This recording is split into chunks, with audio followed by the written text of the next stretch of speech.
नमस्कार सर। नमस्कार sir. Sir क्या नाम है आपका? जीवन सिंह तोमर। सर कहाँ के रहने वाले हैं आप? दिल्ली सागरपुर से। सर संत रामपाल जी महाराज से नाम दीक्षा आपने कब ली? मार्च 2013 में। सर संत रामपाल जी महाराज से नाम दीक्षा लेने से पहले आप क्या भक्ति साधनाएं करते थे? जो भी पारंपरिक साधना भक्ति होती हैं, किसान परिवार में हैं, उसी हिसाब से ये होली दिवाली ऐसी कोई खास हम पूजा नहीं करते थे। किसी गुरु से नाम नहीं ले रखा था। सर जो पारंपरिक भक्ति साधनाएं आप करते थे उनसे आपको क्या लाभ मिले? वो साधनाएं करते करते मुझे सांस की बीमारी हो गई और जब मैं दिखाया तो उन्होंने कहा तुम्हें जन्म जिंदगी दवाई खानी पड़ेगी, इसका कोई इलाज नहीं है। फिर किसी ने बताया भाई पटेल चेस्ट में दिखाओ किसी डॉक्टर ने प्राइवेट, तो वहाँ पे चेकअप करा। उन्होंने भी यही कहा कि भाई बिना दवाई के नहीं चलेगा। फिर उसके होते होते सांस की बीमारी के बाद मोतियाबिंद हो गया और कमर की डिस्क में प्रॉब्लम हो गई।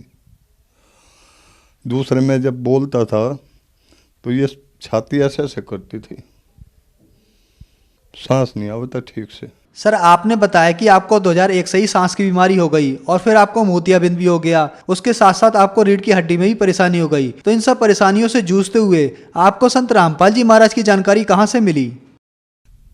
जब ये वो लगवाई डिश तो उसे चला कर देख रहे थे, लगाने वाला सेट कर रहा था, तो परमात्मा का सत्संग आ रहा था।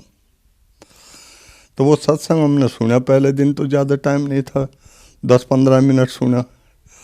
तो गुरुजी जो है उसमें गीता जी में उसमें दिखा रहे थे, तो हमने देखे भाई तो कोई अलग ही वो आ रहे हैं सादे वेश में, ये ऐसा क्या ज्ञान है।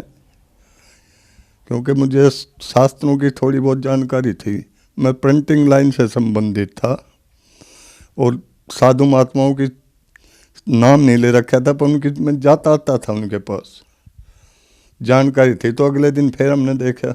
ऐसे ही 6 महीने देखने के बाद हमें जानकारी हुई कि ये जो ज्ञान बता रहे हैं सही है। तब मैं वहाँ बरवाड़ा गया, वहाँ जाने के बाद नामदान लिया। सर संत रामपाल जी महाराज से नाम दीक्षा लेने के बाद क्या आपको कोई लाभ भी प्राप्त हुए? हाँ जी, मुझे बहुत लाभ प्राप्त हुए। पहले तो जब मैं वहाँ से नाम दाम लेके चल रहा था रात को और 3-3:30 बजे मैं ट्रेन से किशनगंज उतरा, तो मैं ट्रेन से गिर गया था। तो लोगों ने शोर मचा दिया, भाई कोई बूढ़ा आदमी गिर गया, संभालना। पर मुझे जब मैं गिरा मुझे नहीं पता लगा, मुझे कोई पत्थर भी नहीं लगा ना चोट लगी, जैसे किसी ने ऊपर से ही मुझे संभाल लिया। और फिर दूसरा लाभ मुझे ये हुआ, 1 साल के बाद मैं गांव जा रहा था मकान बनाने के लिए। तो वहाँ से बाजार से कुछ सीमेंट और बजरपुर लेने के लिए गया हुआ था। ट्रक और बुग्गी के बीच में आ गया मैं, और लोग बाग भी भाज पड़े मुझे देख कर कि भाई आदमी इसके बीच में आ गया। क्योंकि भैंसा बुग्गी जो है बड़े तेज़ी से बैक मारता है, और मैं उसके बीच में आ गया। और 1 सेकंड का भी पता नहीं कहाँ से वो हट गई बुग्गी, कहाँ से हो गया, मुझे खरोंच तक नहीं आई वहाँ। लोग बाग हैरान रह गए, भाई ये बच कैसे गया। दूसरा संत रामपाल जी महाराज की शरण में आने से मुझे ये लाभ हुआ। तीसरा लाभ ये हुआ कि जो मुझे भयंकर सांस की बीमारी थी उसका पता नहीं लगा कहाँ गया।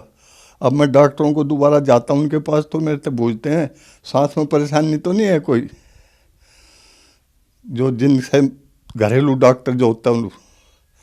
तो मैं कहता हूँ तो मुझे कोई परेशानी नहीं है। तो वो हैरान है कि वैसे कैसे हो सके, इतनी भयंकर सांस था वो कहाँ से लगा। ऐसे ही मुझे आँखों का लाभ हुआ। जो डॉक्टरों ने कह दिया था वे तो लेंस डालेंगे, और 6 महीने का टाइम दे दिया था, वो चश्मा भी काम नहीं कर रहा था। वो कहने से ज़्यादा नंबर बढ़ नहीं सकता, तुम्हारी आंखें अंदर से खराब होगी। अब वो बिना दवाई के ही वो आंखें भी ठीक होगी, और मेरे पास उनकी रिपोर्ट हैं। 2001 से मैं सांस की बीमारी से जो परेशान था और डॉक्टर कहते थे ठीक नहीं है, मैं रिपोर्ट भी साथ लाया हूँ। संत रामपाल जी महाराज की शरण में आने के बाद 2013 में मैं आया, और मेरी ये सांस की बीमारी अब मुझे बिल्कुल नहीं है। जिन डॉक्टरों के पास जाता हूँ मैं वो हैरान है कि भाई तेरी सांस की बीमारी कैसे ठीक होगी। दूसरे दिन मैं भाप लगवाने और भाग कर जाता था, इतनी भयंकर सांस की बीमारी थी मुझे। एक लाभ और बताता हूँ, मेरी पत्नी को जब शादी हुई, शादी के 3 साल बाद से ही दौरे पड़ते थे मिर्गी के, बहुत भयंकर। और मैं सब जगह दिखाया उन्होंने, बालाजी भी मैं लेके गया, और जहाँ जहाँ भी बताया, जिस साधु महात्माओं के पास भी और जगह भी, उनको भी मैं दिखाया। वो शुरू में तो कह देते ठीक हो जाएंगी, और बाद में कह देते भाई तो ठीक नहीं हो, हमारे बस की तो नहीं है। और उसको ऐसे दौरे पड़ते थे, इतने बच्चा पेट में रहता इतने नहीं पड़ते थे, और जैसे ही दौरा बालक पैदा हुआ दौरे चालू हो जाते थे, और दिन में 50-50 बार भी आते थे। और जब तीसरा बेटा हुआ 81 में, उस टाइम तो इतना हो गया, मैं कहीं बाहर गया होता, मेरे से पीछे ही कॉलोनी वाले उसको डॉक्टर नॉर्मल हॉस्पिटल में लेके गए, और 1 महीने तक वो एडमिट रही वहाँ, बच्चे को भी और उन्हें ही पाला। और आज वो नाम लेने के बाद उसको दौरा नहीं आता एक भी, और वो स्वस्थ है। आज संत रामपाल महाराज से जब से नाम लिया उसे कोई दौरा नहीं आ रहा। दूसरा, उसे पैरों में तकलीफ हो गई थी, जो 1 कदम भी नहीं चल सके थे, 6 महीने चारपाई पे ही रही वो। और संत रामपाल जी महाराज का नाम लेने के बाद अब वो ठीक चलती है, कोई बीमारी नहीं है उसे। आज संत रामपाल महाराज जी से नाम लेने के बाद हमारा उजड़ा परिवार बस गया, मैं भी ठीक हूँ, और मेरी पत्नी भी, मेरे घर में हर तरह से खुशहाली है। और जो इतनी मेहनत करने के बाद भी हमने कभी पैसा नहीं देखा, आज पैसे का और किसी चीज़ की कमी नहीं है।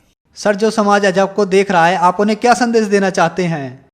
हम उनको यही संदेश देना चाहते हैं कि जैसे दुख हमारे दूर हुए हैं, कितने कष्ट थे मेरे परिवार, मेरे गांव, मेरी कॉलोनी वालों को सब पता है हम कितने दुखी थे। और आज हमारे ऐसे ठाट कर दिए हैं मालिक ने, किसी चीज़ की कमी नहीं है। इसलिए हम सब भक्त समाज को यही कहते हैं कि भाई जल्दी से जल्दी परमात्मा की शरण में आओ और अपना कल्याण करो। और कहीं इस चीज़ का इलाज नहीं है, डॉक्टर भी अब जब हार जाते हैं तो परमात्मा की तरफ कोई चलते हैं। आम आदमी की क्या औकात है, और इससे ज़्यादा क्या दिखाएंगे? जो कम से कम हमारे जानने वाले, हमारे कॉलोनी वाले, हमारे गांव वाले, उनको तो समझ आ जानी चाहिए अगर इतने भयंकर दुख कैसे दूर हो गए। सर, संत रामपाल जी महाराज से नाम दीक्षा कैसे प्राप्त की जा सकती है? संत रामपाल जी महाराज के चैनल पर चलता है, उस पर नीचे पट्टी आती है, उसमें वो नंबर लिखे होते हैं, उन पर फ़ोन करके आप जानकारी प्राप्त कर सकते हैं। और परमात्मा ने आज दया कर रखी है, सारे विश्व में नामदान खोल दिए हैं। आप नज़दीकी नामदान का केंद्र का पता करो और वहाँ जाओ और अपना कल्याण कराओ, फ्री नाम दीक्षा दी जाती है। धन्यवाद सर। धन्यवाद सर।